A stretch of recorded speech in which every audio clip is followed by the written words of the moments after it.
Weather চেঞ্জে শুধু মুখের যত্ন না, পায়ের যত্নও নিতে হবে। তাই আজ আপনাদের জন্য রয়েছে স্পেশাল প্যাডিকিউর টিপস। ভিউয়ার্স, আমরা সাধারণত স্কিন কেয়ারে ফেসিয়াল করে থাকি, পাশাপাশি হাতে পায়ের যত্নের জন্য ম্যানিকিউর প্যাডিকিউর করে থাকি। চলুন আজ আমরা দেখে নেব কি করে আমরা প্রফেশনাল হ্যান্ডের মাধ্যমে পার্লারে পেডিকিউর করে থাকি। আর পেডিকিউরে আমার সাথে মডেল রয়েছে আনিকা। আর যেই সব জিনিস আমরা ব্যবহার করব চলুন সেগুলো দেখে নিই। আমরা পেডিকিউরে প্রথমে ক্লিনজিং ইউজ করব, আমরা কিছু শ্যাম্পু ইউজ করব যেটি দিয়ে আমরা পা ভালো করে ক্লিন করে নেব।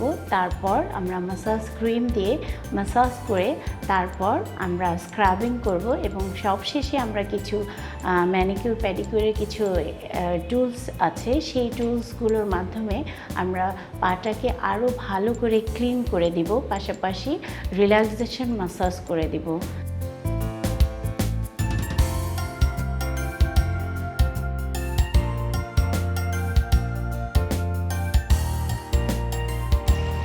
এবারে আমরা নেল ক্লিনিং করে নেব।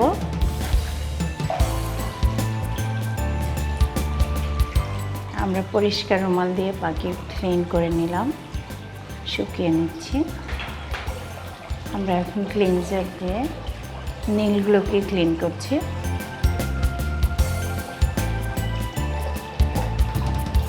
নখে অনেক সময় ময়লা থাকে, আমরা এর মাধ্যমে নখের ময়লাগুলো পরিষ্কার করে দিই। তারপর আমরা ছোট ব্রাশ দিয়ে ক্লিন করে নিই।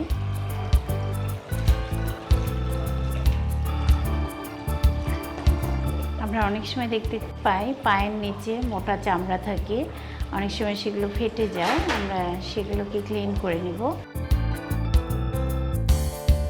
আমরা অনেক সময় দেখতে পাই যে নখের পাশে ডেড সেল থাকে, অনেক ছোট ছোট মরা চামড়া যাকে আমরা বলি সেটি থাকে। আমরা এই টুলসের মাধ্যমে এটি ক্লিন করে নিই। আমাদের পেডিকিউর প্রায় কমপ্লিট। সবশেষে আমরা রিল্যাক্সেশন ম্যাসেজ দিয়ে নিচ্ছি।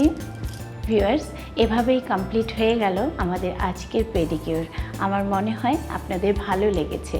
আপনি চাইলে ঘরে বসে সুন্দর করে, বাসায় আপনার শ্যাম্পু আছে, আরও এছাড়া বডি লোশন থাকে, আপনি চাইলে সেগুলোর মাধ্যমেও পেডিকিউর করে নিতে পারেন। হালকা গরম পানিতে একটু লবণ আর লেবু দিয়ে আপনি ভালো করে মাসাজ করে পেডিকিউরটি নিজেই সেরে নিতে পারেন। তাতে দেখবেন আপনার পা অনেক হালকা লাগবে, অনেক ফ্রেশ লাগবে। পরবর্তী দিন আপনার কাজ করতে আরও বেশি ভালো লাগবে।